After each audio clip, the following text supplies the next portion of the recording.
y'all, thank you so much for clicking on this video. My name is Katusha, and today I wanted to talk about this clip that's circulating social media right now.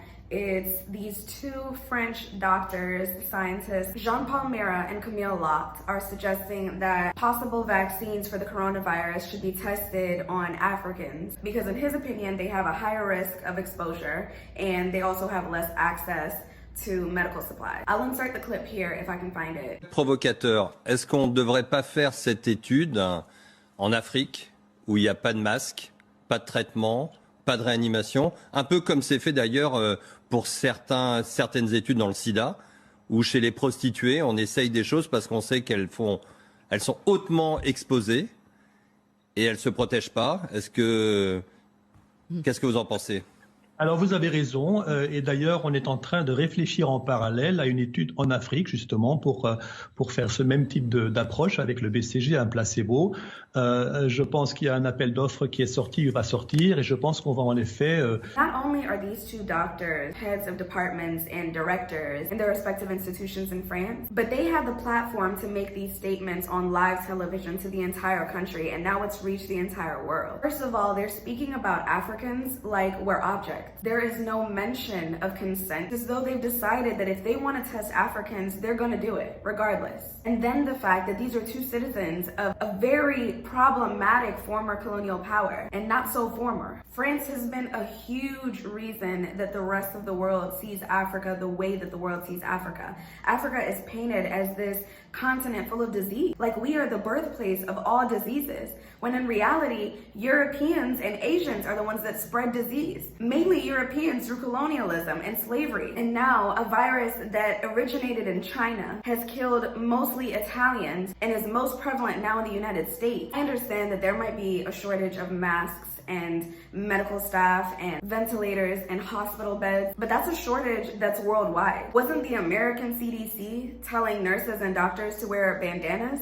because of the shortage in the United States? How come we're not testing these vaccines on American nurses and American doctors? Or is that too controversial? No.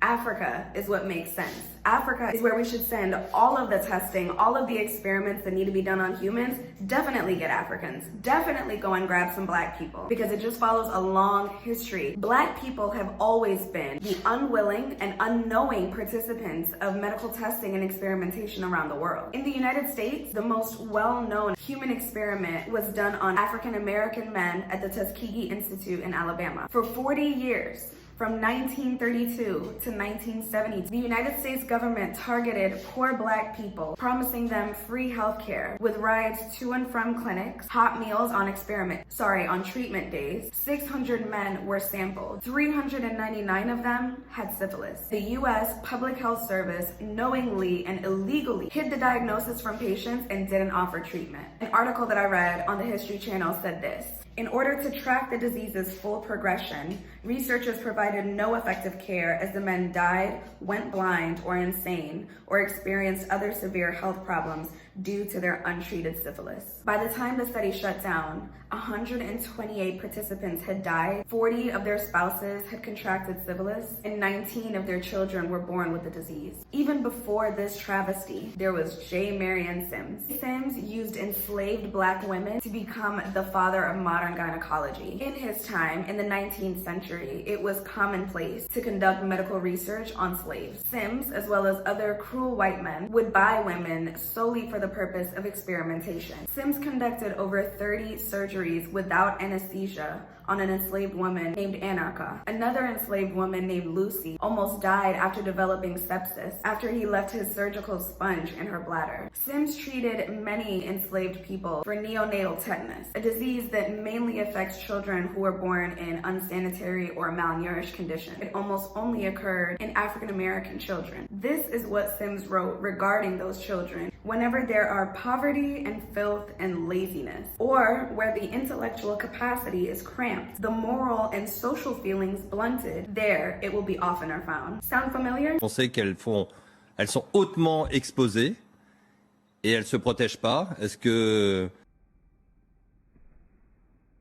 Sims also liked to point out the laziness and stupidity of Black people whenever he killed a newborn infant, because he would also conduct experiments on newborns and then blame their deaths because they all died on the Black midwife. That's right, newborn babies. And there are several statues of this man all over the country. Back in France, we see the exact same lack of regard for Black lives. I will do a whole separate video on France and the blood of Black people that it has on its hands. But for now, let me just tell you about Sarah Baartman. In the late 18th century, Baartman was born in South Africa, and in 1810, she was taken to Europe under false pretenses. A mixed-race man and a British doctor paraded her all over the London stage for 4 years. She would usually be dressed up in feathers, almost naked, and had only a loincloth. They wanted to get her as close to naked as possible because Baartman had a disorder in which fat built up excessively around her butt and her thighs. So she had a very pronounced shape and a very large backside. After 4 years, she was taken to France and sold to an animal trainer. She was displayed in cages like a circus animal, and she was caged next to a rhino. Soon after her arrival in France, Baartman began to be studied by zoologists, anatomists, and physiologists. In their scientific wisdom, they concluded that Baartman was the link between animals and humans. This was part of the argument after she died at only 25 years old that caused her body to be dissected without being autopsied and then displayed in French museums. Her skeleton and her body were in these museums until 1976. It took another 26 years for the French government to finally send her remains back to South Africa, and she was buried on a hill in 2002,